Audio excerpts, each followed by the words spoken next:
What is good? Hello, ladies and gentlemen. To the three people that watched my videos, hello. Hope you're doing good. Hope you're having a nice life. Hope you're hale and healthy. It only took me 10 months to figure out how to post a video again on YouTube, but here I am. So, yeah, today's video how to drive. So if you're wondering what you're missing while driving, this is the right video for your buffoon ass to gain unlimited knowledge and wisdom when it comes to driving on the streets of India.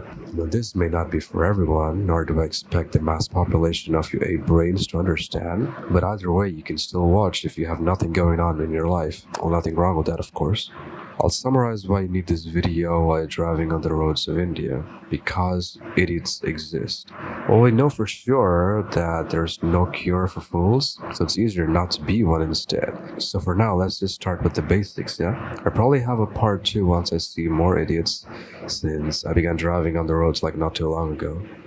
The first thing that concerns me is people that use high beams. I'm not talking about like people that use high beams on the highway, I'm just talking about like one lane road. The majority of the people that do this are these old boomer uncles and these fucking Innova cars. The problem is, because of your high beam, the side where I'm driving it's darkened. You can't even see who's walking on the road, like nor if there's something standing on the side, like a dog, like it's just filled with dogs and cows in the streets of India. I get that, like you uncles do it because you can't help them because of their smooth brain. Gen Z kids like you too, like what is wrong with you, man? Come on, you guys can do better. Like don't use high beams. If you see someone coming on the side of the road, lower your beam, drive slowly, let them pass, and if you see like there's no oncoming traffic, then put on your high beams. It's not that difficult, yeah? The next people I'd like to warn you about is the auto drivers. These are the second most lethal force on the planet, auto rickshaw drivers. They're born as a result of KTM and Innova drivers. These three-wheelers drive like they own the streets, which they do. You pick a fight with one of them and their whole gang pulls up on you, and every time they will have the upper hand, even if they're in a different territory. So try not to mess with these people. Again, not everyone. It's not everyone, but the pattern exists. If you're on the road and if you see an auto rickshaw in front of you or to the side of you, try to stay as far as possible from that fucking vehicle, because you never know when they're gonna take right or left or when they're gonna stop. One good advantage about these drivers is that if you follow them, you can basically get out of any traffic. The third type of people are prawn riders. Yes, I said prawn, P-R-A-W-N, prawn. You might have seen these creatures sitting on the edge, like the back edge of their seat, staring with their body. So these people were first found on Dio bikes, later they're on KTMs, and now they're on pretty much every different vehicle.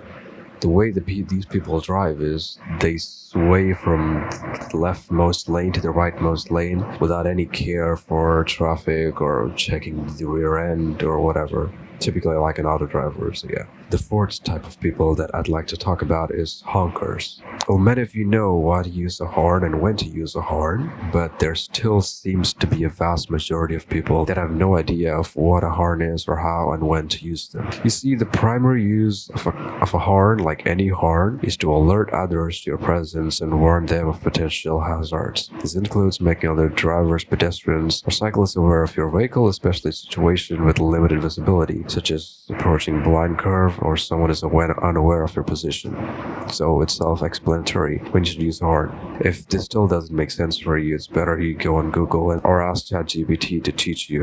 The only reason to honk is to let others know you're there. The vehicle that is in front of you, is moving too slow, or if someone's driving in your lane, pathetically slow as well.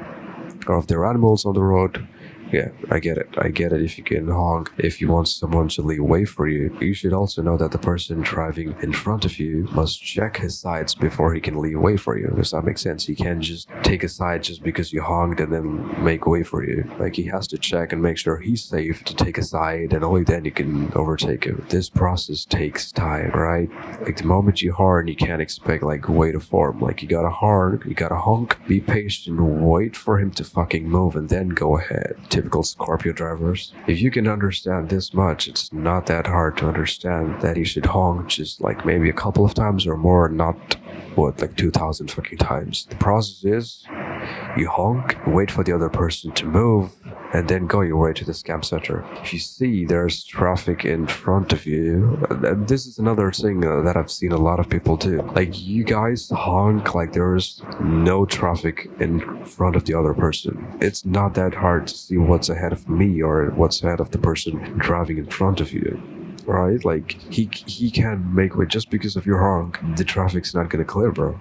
You gotta be patient. You gotta know that there's traffic because of something, because of maybe some traffic signal or there's some accident. Like, you can't just honk and make way. The other day, like, we were stopping at a what do you call that? A railway crossing. And there were a couple of trains approaching, and it kind of took a lot of time, probably like, what, 25, 30 something minutes, and people started honking. Like, what, you want them to lift the gates and watch y'all die? Another thing which I've noticed is these bikers. They're always and every time trying to lick the rear end of my tire. You gotta leave some space, bro. You gotta leave some space between your vehicle and the vehicle in front of you. Same goes to the person behind you as well. He has to leave some space between you and his vehicle. Like, the people that drive here is like, they drive like they're literally trying to come and lick the back of my ass. That's not how you're supposed to drive. Leave some space, wait for the other person to move, and then go ahead. Like, learn how to ride without licking my ass crack. Let's just move on. To keep it simple, don't honk too often. Only use when it's necessary, and if you're not sure when it is necessary, Google is free. AI is also free. Use of indicators. But this is something that a lot of people don't use. So if you see on your handlebar, on the left side, you'll have something that has arrows on either sides. When you move to the right indicators go off, and same for the left. So you technically use this when you're switching a lane or try to take a left or right turn. Turn this on, check the sides, then go your way ahead. So was this too difficult to understand? Not that hard, right? There's too many fucking people that forget that this shit exists and begin switching lanes that like there's no vehicles behind your ass. You gotta see, man, you gotta use your fucking indicators if you're gonna take a right or left turn. Another thing to be aware of is that there are actual dyslexic people that own licenses and drive cars in India. I'm not sure if you've run into them, but I've seen plenty of these motherfuckers. They would typically switch the right indicator on and take a left. Like, are you actually dyslexic? How did you even drive? Oh yeah. That guy's probably someone's manager or someone's father. So good luck surviving. So I guess that's pretty much all I had to rant. So that concludes my episode. Learn to drive safe, take care of humans, and I will see you in the next one.